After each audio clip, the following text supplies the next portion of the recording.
Boston Pizza harnessed Fanalytics to help optimize no-look dipping.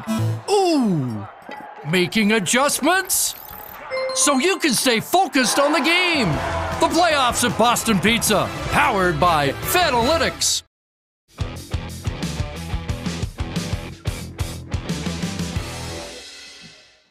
Oh, Vegas after round, and Vegas found out. Let's get into it with the lead.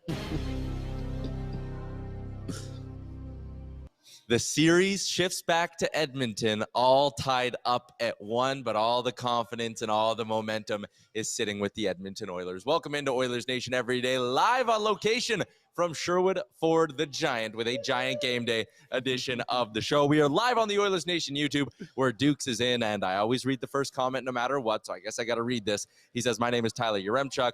I want to eat more cat food. Let's go Oilers." Les is also in and said, "Let's go Oilers. Need to play with urgency and intensity tonight, as well as some discipline." He's predicting 5-2 Oilers with a Nuge empty netter. Welcome in to the show, live from a makeshift sports closet studio. Tyler, Jay, and Liam with you. Liam, we haven't talked to you in a couple of days. Your thoughts on the Oilers Game 2 dub?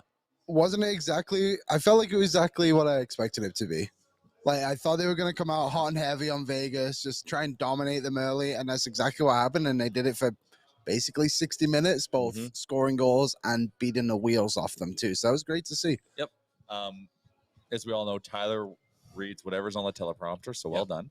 Well, the Oilers actually just showed up. They came and played hockey. Like, game 1 was just weird. Like, we couldn't make passes. Like, we talked about this ad nauseum, so I didn't want to dwell on it. But we just showed up, showed Vegas exactly who we are. They tried to push back, and we actually made it even more difficult on them, and also are now winning the mental game against them after that. So just a dominating performance in every facet of that game. Totally. Guitar Maniac says Bruce Cassidy is probably the best coach the Oilers have faced. Vegas is going to be a lot better. Gotta be ready. Tyler Mulick says gentleman sweep incoming for sure. Jamie Fitzpatrick in the chat. Let's go. I think the only thing Vegas really has is, if we can continue playing our standard, is intimidation. And I want to touch on that quickly. Vegas tried to intimidate in that game, and Vegas found out the Edmonton Oilers can't be intimidated. The team as a collective, from Draisaitl, Kane on down to Vinny Desharnais and everyone else, Klim Kostin, you can't push them around. And Vegas, I think, was feeling a little embarrassed, down 5 rip, and tried to really say, okay, we're going to try win one battle, one part of this game, and they couldn't do that. It's exactly that. It was sheer embarrassment from just lighting them up on the scoreboard to then having them try to be physical with us and them being the aggressor and then us putting them down. Now, the question you have to ask going into this game, though, is like, there's some hurt egos there in Vegas. So tonight's going to be a very telling game. Like, how is Vegas going to show up? Because not only did we dominate them and just play, but it was the physicality and the mental warfare where we owned them. Evander Kane hugging, scaring Carrier. Like, what's the response going to be? Are they going to come with more range, more angle? Like, this is going to tell us how this series is going to go, is how Vegas shows up tonight, because we know we're in their heads. We're cooking delicious breakfast for everyone, but it'll be what happens tonight will kind of dictate the series, or it will be that gentleman's sweep, because right now we are owning them mentally in every facet. Did we have a Vegas troll in the chat there? There was somebody saying, let's go Vegas, but their name was like something Arizona. So they're crossing borders down there. They're gone. They're gone from the chat. Don't worry, everybody.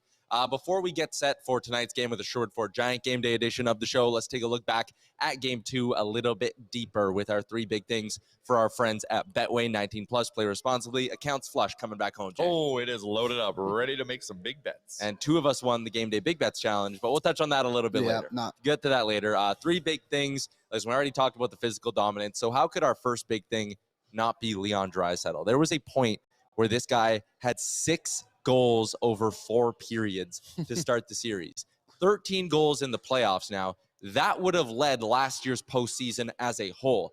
13 goals in the playoffs is only 6 off the all-time record for a single playoff run set by Reggie Leach back in the 70s. Leon Draisaitl might hit that this series. Like, the you might hit it by the time this thing shifts back to Vegas. Like, it's insane, man. This guy is playing as a man possessed. When that guy enters playoff mode, it is just sheer domination. He's got that big body. He can push. He can create time and space. He doesn't even need to move, and he can create time and space. And then obviously he's a threat with that burger flipper, whether it be his 1T or his sick passing. Like, the guy is just insane right now. He's automatic. He's inevitable. He is our Thanos, you could say. Yeah. He's got his glove. They were saying too, I think the record for most goals in a series by one player is 12. So Leon is halfway there with 2 games played. Wow. I mean, who has that record? I can't remember who they That's a said, lot. but they said it on the broadcast. Probably Newsy Lalonde.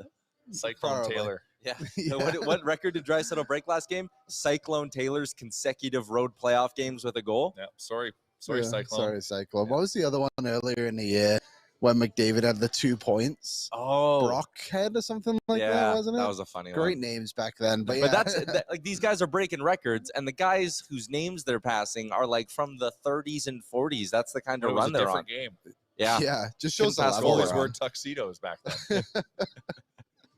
Draisaitl's just an absolute beast. You're all talking about it in the chat. Adam says, man, Leon is a goal per period in this series. That is truly insane. Odin says he's proven he's the second best player in the league. Right now, he's the best player He's the in the best league. player in the league right And now. I said this on Daily Faceoff Live today, but if you're going up against the Edmonton Oilers in a playoff series, I think what this is showing us is the thing you're most scared of is Connor McDavid being the best player in the series. Mhm. The second thing you're scared of is Draisaitl being the best player, or I should say McDavid being the second best player. Yes. Because that Yeah. means Leon's taken over, right? Like, it's just, you can't stop them both. That's what we've learned through 8 playoff games. Isn't McDavid like 15 points in 8 games? Like, He had he's- 3 points last game. Yeah, Yeah. he's still like putting up points, but the fact that like somehow Draisaitl's found that crazy gear that he always finds in playoffs, man. This is Yep. like ever since right before he signed his big ticket.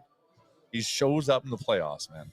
76 points in 45 playoff games for Leon No Draisaitl. player in NHL history sees their points per game increase more than Leon Draisaitl from regular season to the playoffs.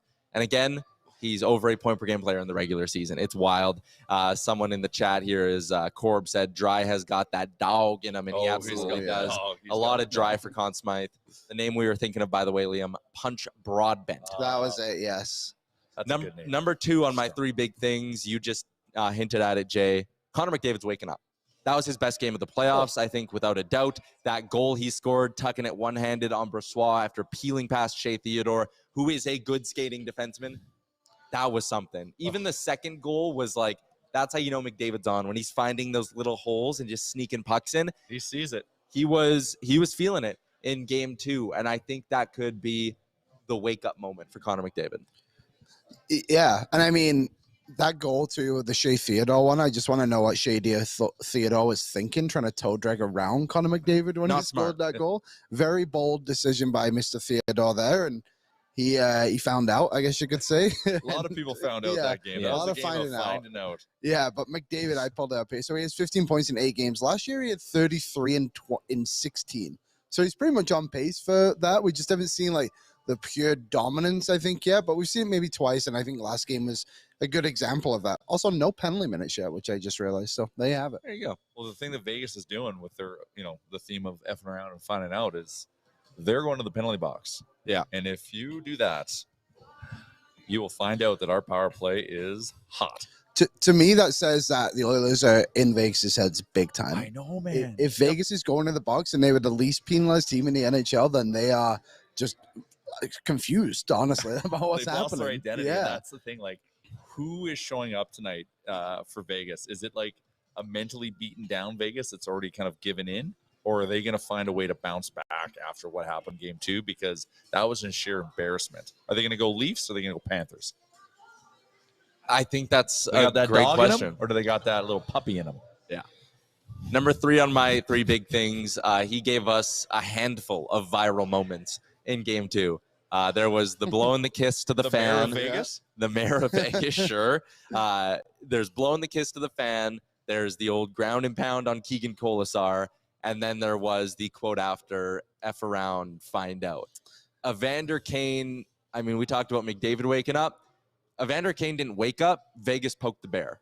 And he's ready to roll now. And I think what we saw last year is an Evander Kane that is consistently engaged is a big, big problem for the other team. And he had not been consistently engaged through, I would say, 7.5 games in the playoffs. I fully expect that to change going forward. Evander Kane is feeling himself, and Vegas let that happen. To say the least. And I would like to address the body punches that were going out on Twitter. As like that is totally fine that people do that. And also, did nobody notice that Keegan Solisar jumped on Evander Kane first? Like he wanted to fight him, and then obviously the quote, but also Evander Kane's punching equipment is probably not feeling too good. And we kind of punched him right in the face multiple times. Like, body punches, come on, like those are more respectable than head blows, Yeah. right? Well, that's when people are like, "Oh, that's like against the code or whatever." I'm like, "What? You would have preferred him to go lefty and feed him under the visor 100 times?" There is some famous fights. Go to hockeyfights.com where there's been some body blows that have led to some epic defeats. I loved it. Evander Kane, hopefully that was his big wake-up moment here in the Stanley Cup playoffs. Game 2 against Vegas. It felt like more than just a win for the Edmonton Oilers. It felt like they asserted their dominance. They took complete control of the series, I think. And, momentum doesn't always carry over from game to game. I've always been a big proponent of that. But that just felt mental different. momentum. This is different, though, right? This is different momentum. Play this clip here, Aaron, that you got teed up. 5-1, 25 seconds to go, Jay. And look at all the empty seats in that building. It's basically a lot of black cloth and then a lot of orange. We were in the building. Yeah. They were starting to leave at like 10 minutes left in the third. Yeah, it cleared out in a hurry in Las Vegas. Do they pump sound into the building? Because there was sometimes on the broadcast, it sounded like that place was loud. But then you look around, there wasn't a lot of people there, and it didn't look like anyone was really making any sound. But there was definitely a lot Oilers of crowd fans were loud. Oilers fans were loud. There loud. was? Okay. Oilers that fans would were make loud. sense. Vegas fans, if the team is in it, are very loud. Yeah. As we noticed in game 1. Yeah, it just seemed like there was like a lot of like, let's go Knights and stuff, and it was like midway through the third, but nobody was there. Maybe It's some like, gamesmanship by the Knights part. Yeah, it was weird. We also got this Knights fan who was trying their best to throw me off on the broadcast. Shadowboxing you. Yeah. Also, just like a true Oiler, you're unfazed. I had someone ask me, they were like, was it like annoying sitting by that person? But so they took this video. That was during warm-ups. So I was dialed in watching the line rushes in warm-ups. And then they played this during the game when they were going to break after a stoppage. So they canned the video during warm-ups. We didn't actually sit by this person, but I did learn. Did you even recognize? I didn't even see that person there. I kind of saw it like out of the corner of my eye because she was doing her little shadowboxing for like 10 minutes. Like it was not like a one-off thing. Pre-game Tybo in. But I did learn that she's apparently a pretty famous, I should say, Golden Knights fan. She's pretty well known around there. So I love the passion. Her getup is actually really cool. I actually have an announcement to make too, Tyler. Okay. And this is a big one, I think. We spoke about this before the series, and the question was, who is the rat of the Vegas Golden Knights? And we couldn't really come up with an answer. I think it became very clear on Saturday who the rat is of the Vegas Golden Knights, and his name is William Carrier. Yeah, he is a little ratty. And Colasar. There's a couple rats. Colasar, but I will give Colasar credit that he'll actually drop the gloves and do it. But William Carrier, first of all, defends Brady McNabb for some reason, who's 6'4" and didn't need your help. He asked Hyman to fight, then didn't drop his gloves. Yeah. And then goes into the box and chirps like he just scrapped for 20 minutes. Yeah. And then at the end of the game, is chirping with Philip Broberg and just gives him a nice little punch to the face with his glove on, and then tries to fight Cody Ceci. It's like, all right, man. Yeah, like, who do you want to be here? I don't know how much they showed on the broadcast, but the Carrier and then Hyman and Kane yelling showed a lot. It went for the whole penalty. Okay, yeah. Like, they didn't stop when the play resumed. Like, the play was going, and they were standing up still going at each other. It was insane. I'm pretty sure they showed Kane asking him to fight when they got out of the box, too. And obviously that never happened. I would imagine Colasar Carrier just sat on the bench whilst Kane was playing hockey because he's partially irrelevant to the game. You know how else we can tell Kane's feeling it? In warm-up, he had his jersey rolled up to his shoulders. Oh, yeah. Did they show it? They did. Kevin BX was like, I've literally never seen that before. It was kind of weird. For a guy who almost suffered a career-ending injury by slicing his wrist, I would advise him to not do that, but it looks cool as hell. Yeah. He was setting the tone. He was looking mean. I said it's mental warfare. We are playing it at a high level. Captain Felton is in shame. Yes. How dare you? Hey, I mean, they chant shame every time the Oilers go to the box. They took 6 trips to the penalty box. It's a Sherwood Ford Giant game day. We are live on location at Sherwood Ford the Giant. And how about this? You need to get an oil change done? You show up with your vehicle to get an oil change, and if you got a playoff flag on that car, $10 off for your oil change as well. Being a fan pays at Sherwood Ford, the Giant. We are going to get into our Giant Keys. We're going to give away a shirt. But first, I got some numbers to throw your way for our friends at Boston Pizza and their Fanalytics-inspired menu, which you can pick up now. Pure Mouse's Italian deli pizza, deep-fried shrimp, pizza flights. It's all good. I had a pizza flight last night. You went back. What was your flavor cycle? We had spicy pierogi. Nice. Meteor. Uh-huh. Tropical chicken. The trifecta. Eclectic. Oh, it was amazing. I'm looking for a little pregame meal tonight for tonight's game. The Italian one is good. Yeah, it is. 6:30 start tonight. I know it's early like, one. It's very early. They got to like rush to like. I don't hate it. Coming back from Vegas, we were there for what felt like a year. Yeah. Getting to bed early tonight is nice. Would be nice. So yeah, not the worst plan in the world. How about this for a number? The Oilers power play goes 3 for 6, 50%, and their percentage on the playoffs as a whole drops to 56. Damn. I mean, like, they're automatic. Like I talked about Draisaitl being inevitable. I mean, Vegas, if you want to give the Oilers, give them 3 power plays a game at this point, you're basically putting yourself in a 1 or 2 goal hole. And the one power play at the end, the 6th one was like Costin was on it, right? It was basically just the lines. Yeah.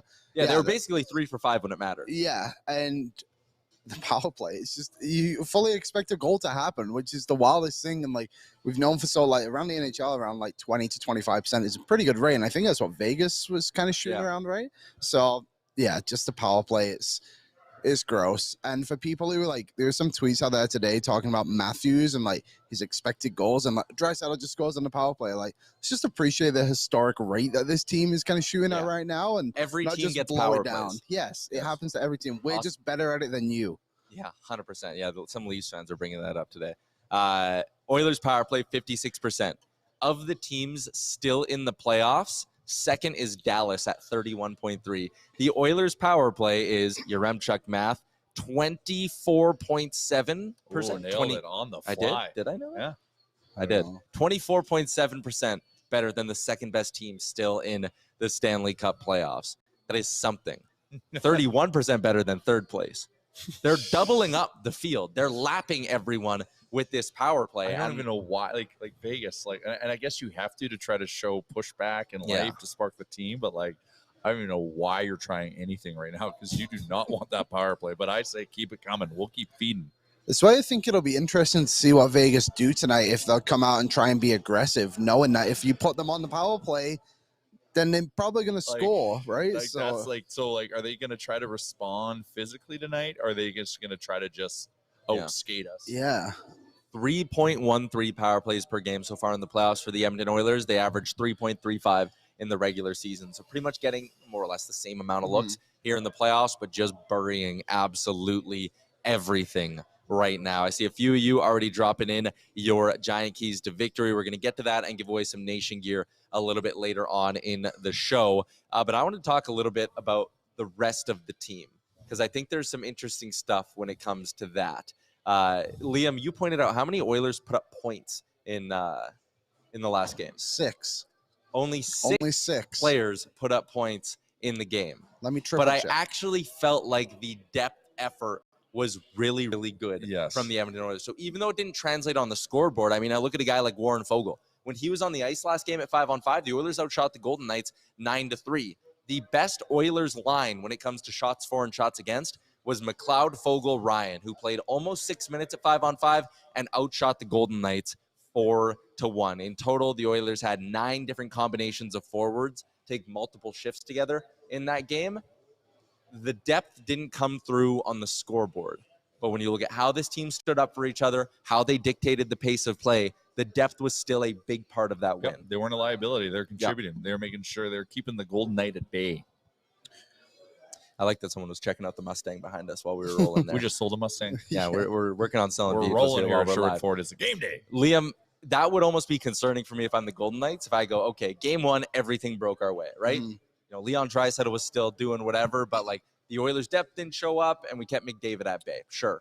I look at game 2 and I go, okay, the Stars went and did their thing again, and the depth is starting to get better. If the Oilers get offensive production tonight from their depth, blow out game 3.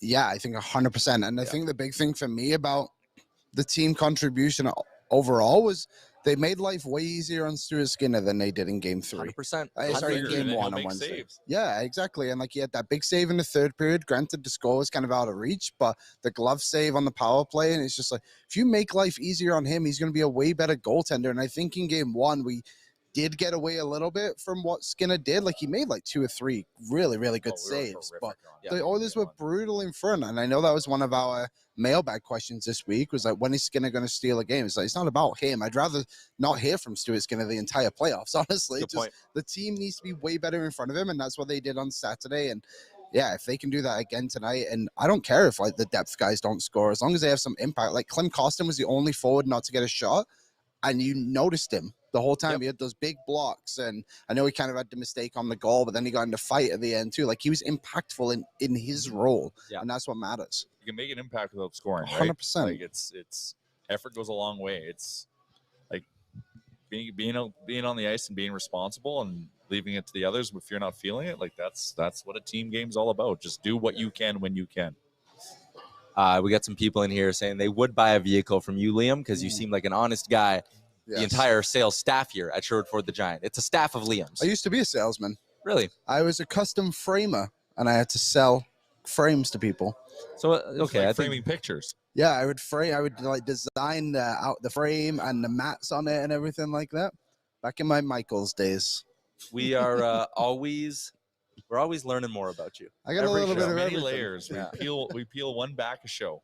Yeah, one layer we of have the a lot of banana. shows to go. Yeah. Jamie's in says, keep imposing our will upon them. And yeah, I mean, I think that's a great point. Cameron was in with a similar one. Stay under their skin, force them to be discouraged and take dumb penalties as they are going to try their best to stay clean. And I think, asserting yourself physically is an important one tonight. Let's get to our Giant Keys to Victory. Sherwood Ford, Giant Keys to Victory for Game 3 for the Edmonton Oilers. Drop them in the chat. We'll do a draw. We're giving away a hashtag ONOilUp playoff tee. You can get yours at nationgear.ca, or you can take a stab at winning one. We're going to go around the horn here and give our keys to victory. Mine is going to be production from the bottom 6. I think if you could get a goal from a McLeod or a Fogle, Derek Ryan, Clem Costin, Tyler Yamamoto, whoever it is, get 1 or 2 from the bottom 6, and you are going to be living good.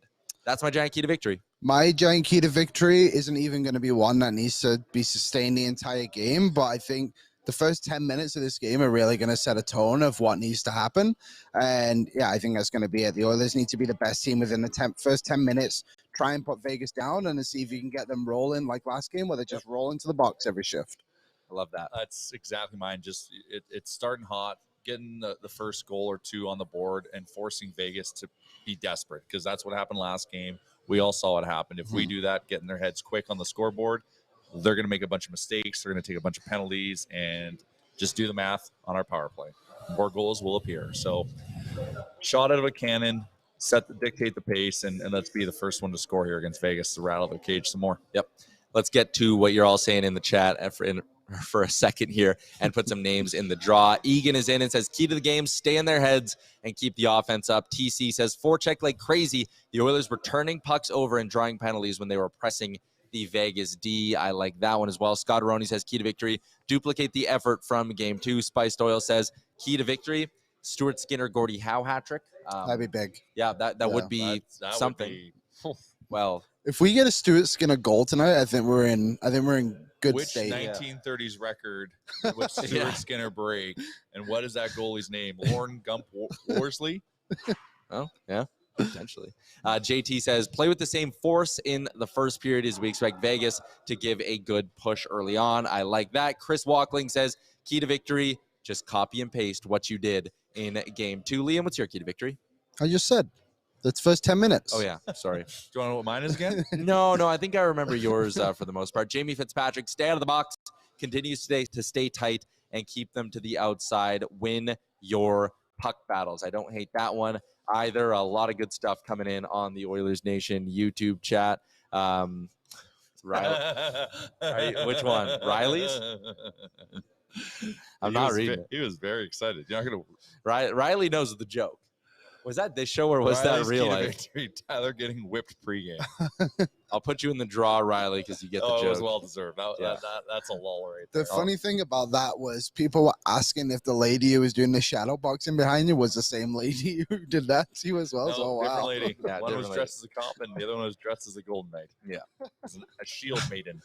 People making up the name of the goalie Stuart Skinner would pass from the 1930s. Yeah. What do we got? Scotteroni says Vern Bam Bam Nichols. Oh, They always have the wacky nickname, it was right? a different time. It Yeah. was a different time. Davin says key to victory, roll up your sleeves. Greg says key to victory, body shots. Yep. Anna is in and says protect the puck in front of Stu. Let's throw some of these names into the chat and hit our Oilers Nation prize wheel that is spinning around very fast. All right, I'm going Anna. It's not going to be Oh, Anna. it's not Anna. That's going to be Spiced Oil. Spiced Nice. oil. Spiced Oil, you can shoot me an email, tyler@oilersnation.com. You've won yourself a hashtag ON Oil Up playoff tee, courtesy of nationgear.ca. Maybe you want to rep some of that new Draisaitl gear we got and the effing phenomenal line like Jay's wearing right now. With Turned the it hoodie. into a hoodie. Turned it The into a Rick hoodie. special. Yeah. We got the shirts, though, up at nationgear.ca right now. Let's continue moving along and get to our cooler question brought to you by Greta, where we will be back having a watch party. Yeah. Mentally wheeling in the cooler. We're going to have our next watch party on Friday. I'll be around for that one, hosting Game 5 of the series. Maybe. I'm not going to say it because we're getting too far ahead of ourselves. But shout out to Labatt Canada for our cooler question. I don't have an ice cold, refreshing Bud Light in front of me, but the cooler question, how about this? Predict a fight for tonight. I'll go first because I got one. Okay. William Carrier versus Zachary Hyman. You think I think so? Hyman's maybe fighting it a little bit, maybe wants to get going. He sees the way Kane's woken up. He goes, I want that. He's going to fight Will Carrier. Just don't take the instigator. Yeah, they exchanged a lot of words in the penalty box. I watched it. Hyman was fired up. There was a lot of yelling and pointing at Carrier and then pointing at the ice. Hyman's going to go tonight with Will Carrier. Carrier, I think, to save his career, might have to. There you go. It's not damning. Like, I think you have to do this, buddy. Okay. Well, I don't know if anyone wants to F around with Evander Kane. Probably not. But I can see him getting pulled into that. So, like, a him and Colasar rematch, because obviously the body blows, like, that's a viral moment. Yeah. That looked embarrassing for you, Keegan Colasar. It's Keegan, right? Yeah, and he Yeah. skated down the tunnel and smashed his stick on the wall. He's Like, frustrated. yeah, so he's he pissed. got embarrassed. So he might try to save face and show up against Evander Kane, and that will be a classic F round and find out. Part 2. I'm going to go a different approach. I'm going to go Brady McNabb versus Vinny Dehane. I think that'll be a big boy till after McNabb took out Hyman, and it wasn't really talked about as much. A lot of it overshadowed it, but that was a big hit on one of the other stars, so I think it needs to be addressed. I got to point out one thing that happened from that game. So Aiden Hill got in the game, right? Yeah. And he's spicy, Mhm. right? He's got a temper. So he was getting in the mix a little bit there. And then I was looking at what Skinner was doing, and he was glued to the net. So no. But whatever. It's not the end of the world. But It's the playoffs. at least just like skate to the red line, you know? Yeah, at least let them know that you would. Let them know. Let them know that you're watching. Over 300 watching. We need more likes, says Scotteroni. Why not? Hammer that like button if you're watching on the Oilers Nation YouTube. If you aren't subscribed, hit that button as well. Let's get to some of your predictions for tilts. Scotteroni says Nugs versus Marchessault. TC Skinner versus Persois. We got a Colasar Kane, Colasar Costin. We got that quite a bit. A lot of Kane Carriers dropped in there as well. Christopher Palmer said RNH is going to go with Will Carrier as well. Ryan said Nuge versus Carlson. Tyler Mulick, the Burnaby Brawler. Why not? Why not? Nuge needs to get going I too. could see a Costin Petrangelo as well. Oily Gorda with a good one. What happens first tonight? A fight or a goal? I'll say goal because the Oilers Goal. get one early. Oh, man. Like, That's a if fun you're one, the though. Vegas Golden Knights, you should be dressing your, tough guys, starting them, and trying to get something off the opening draw. Probably, yeah. That's Who what is- they should do. but Who they are won't. their fighters? Is it like McNabb and Colasar, McNabb, probably? Colasar. Yeah. Trying to see. Who Someone they're- said Woody and Cassidy. That would be a classic. Oh. But Yeah, Dave, Cassidy scares me though. Dave Manson Cassidy's would got- jump in between over the Man, glass. you do not want. That's the bear you do not want to poke. Is Dave Manson. Mhm. Just do your research on him. He is legendary in the WHL for his antics for the PA Raiders. Check him out. If you after around Dave Manson, you found out. Colasar and Brett Howden were their penalty minute leaders this season. Brett So Howden. was Joe Warrior Brent Howden. There you go. Nick Hague, Braden McNabb were both also 50 Oh, pins. Zach on the year. Whitecloud. He ain't afraid. Yep. Nick Hague's a pretty big boy, too. Yep. Yeah, so they got a couple of big guys on that blue line who would go. Matthew says McDavid versus Eichel would be unbelievable. Oh. I would love that. I would be chance. so scared. I would be scared, but I would Yeah. love that. And I bet you Connor McDavid would love that too. I wonder who the Oilers are going to start tonight, because I do think there might be a little bit of that. Like, I think, the thing is we dictate that, right? we do, right? Oilers. No, sorry. Vegas will pick first Vegas picks first. because Edmonton has last change. So if you're Woody and you see that Bruce Cassidy's throwing over Carrier, Colasar, and someone, Yeah. Nicholas Roy or whatever, and Yeah. then the blue line is Hague and McNabb or something. Yeah. Who are you Or Hagen throwing White. out? Going Hyman, Kane, and Bukes. Costin. Are you going Clem Shady? Yeah. You not even throwing a center on the ice. I might go And Vinny. Yeah, Vinny's on the blue. and Nurse. Nurse, yeah. Interesting. Did you notice last game Woody threw Vinny out as a winger when all that stuff was going on? There was a point they had on the ice. Costin, McLeod, Vinny, Nurse, Cece on the back end. Like, I love Woody's done that now a couple of times in these playoffs where he just kind of goes, enough is enough. That's And then Vinny goes over the and boards. that's why I like Woody, man. Like Yeah. that is like he understands the game of hockey, and I love it. He's pretty old school for like a new age coach too. Well, in that's that the kind thing. of Like sense. it's he has that a little bit of that flavor. It's like the Yep. new school version of old school, Yeah. and he mixes it in when needed. So it's great. You're not Uh, tapping guys on the shoulder saying, hey, go beat this guy up. You're No. tapping them on the shoulder and they know what they got to go out there And it's a for. little like, hey, Yeah. no more bullshit kind Yeah. of mentality. Yeah. Someone said if they start that fourth line, Vegas, you go McDavid, Draisaitl, load up the big guns and work. I'm trying to score. It's like, hey, again, honestly. F around, find out. You want Yeah. to play these little games? Well, we'll just beat you on the scoreboard. How about that? Yeah, that's true too. Put Kane Yeah. on there just in case, because you know they're going to try to take a liberty Yeah. or two. It was And Chris- that's the thing. Oh, yeah. See, yeah, it's so easy to go Draisaitl into a penalty. It is. So easy. He's got a short fuse. Oh yeah. It was Christopher Palmer who suggested that. I like that suggestion by him who dropped it in there. Let's get to just quickly some lineup notes for tonight's game. We don't need to break things down too fully. Vegas is expected to be going with the same team tonight unless there's an injury that we'll find out about in warmups, and it is expected to be Laurent Brossoit between the pipes. Wasn't exactly his fault. No. Leon Draisaitl from his office, Connor McDavid on a breakaway. Like, what are you going to do? To be honest, he played pretty well, all things considered. Yeah. Like, he was pretty good in the second and the third There could period. have been more. Yeah, way more. He was strong, and I kind of agree with to go Didn't they back put to him. Nathan Hill in the second period? In the third period, he Oh, the came in third the third, yeah. Also, I thought it was funny that he wasn't Jonathan Quick as a first-string goalie. Shout Because he out, was in the press box. yeah, shout out to the one fan who was signing at the TV shot who had his Quick jersey on. Yeah, we saw a couple of them in the Yeah. arena. It was Very weird. funny. For people who had some questions about the Oilers lineup, Janmark back on the ice today. Ryan Rashog says it looks to be 11-7 again. I always think it's hard to tell just from the Oilers line rushes because you never know who they're going to slot out there and how they're rotating things. If Janmark is good, I don't take Derek Ryan out again. No. I mean, I know he was sick or whatever, which is why he came out, but like, I'm not healthying Derek Ryan. I want Clem Costin in. He got to lead the stretch today, got some stick taps because of those two big block shots he had in game 2, which were awesome. Like, the cool part about being at the game is you can pick up on like little nuances. He blocked those 2 shots and the whole bench was standing up. It was 5-0 or 5-1 at that point, and he came and he was getting head taps and everyone was banging their sticks on the ice. I'm not taking Clem out, not taking Derek Ryan out. The rest are all obviously not coming out. So Mark just has to. Well, this is the obvious. Just be feeling really good. Yeah, like I almost got to be healthy. Like you even don't if want to risk he's that. past concussion protocol and he tells you he's good and the doctors say he's good, I'm tempted to leave him out for a game and just say, I would too. we'll come back to you when we need you, sort of thing. Just because of the potential physical response, you probably want to keep Vinny in. That's the question Yep. now, isn't it? If Janmark's healthy for game 4, do you take out Broberg or Desharnais? I after what happened last game, I would take out Broberg. I think I would too.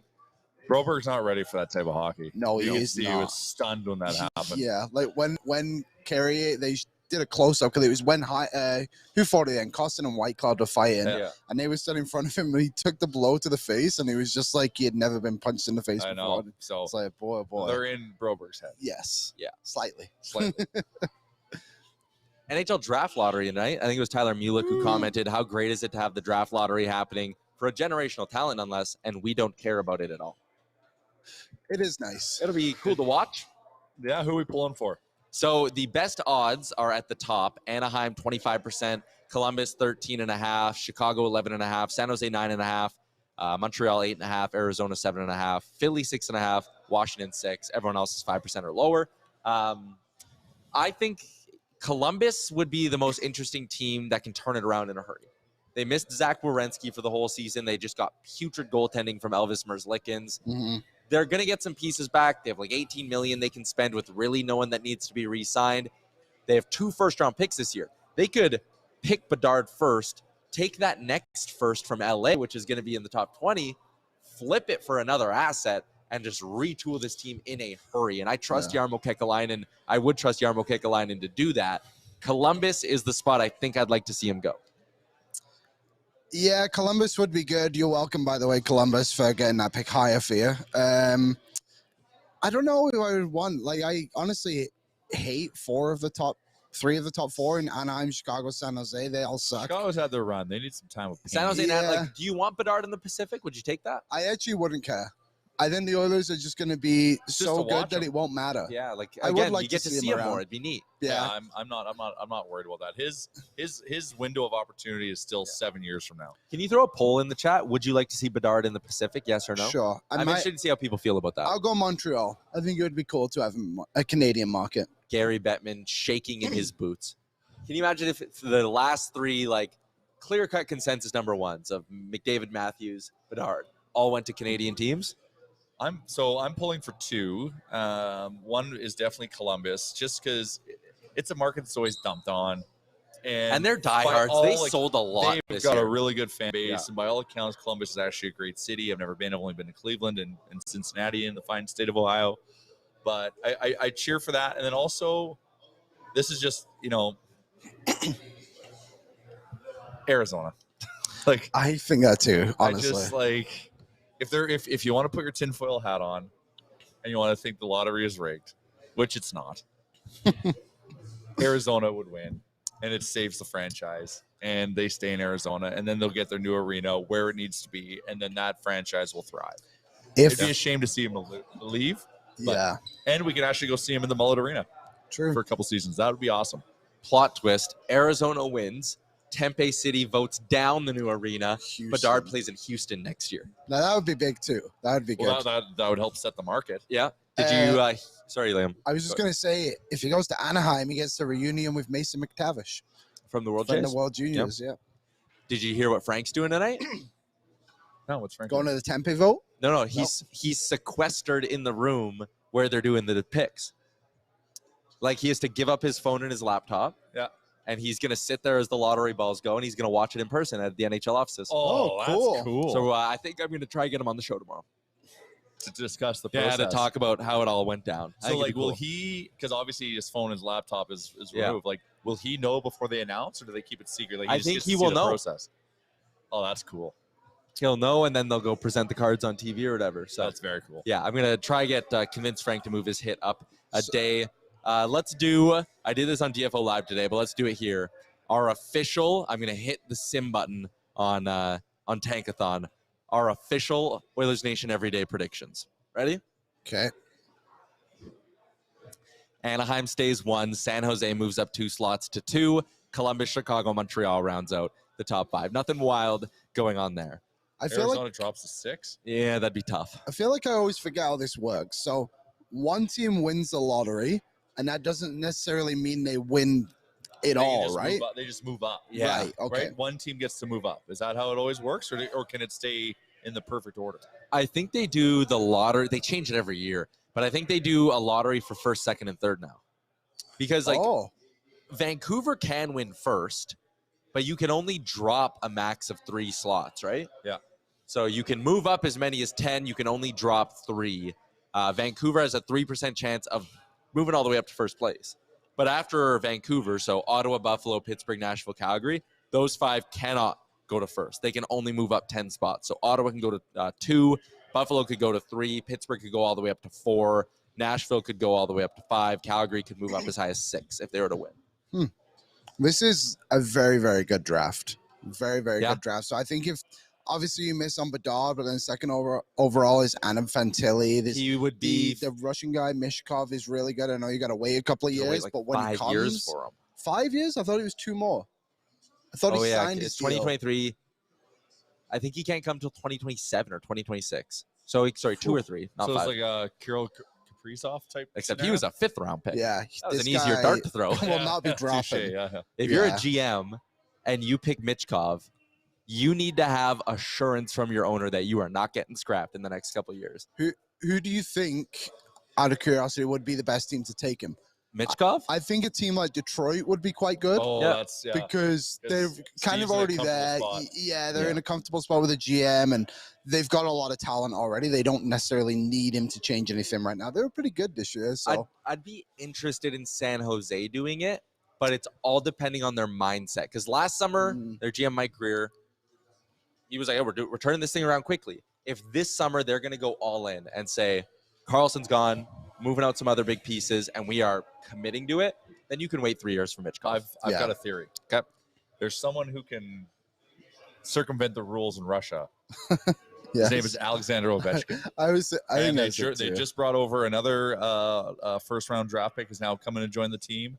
I can see Washington taking him, knowing that Ovechkin can break anything that he needs to break for that guy to come sooner. Anything to help him hit his record, right? I guess. Adam Fantilli is over at the World Championships right now. Yeah, that's right. And they asked him because the draft lottery is happening at 2 a.m. where the World Championships are. And they were like, "Oh, it's like setting an alarm, waking up." And he was like, "No, I'll just find out when I wake up in the morning."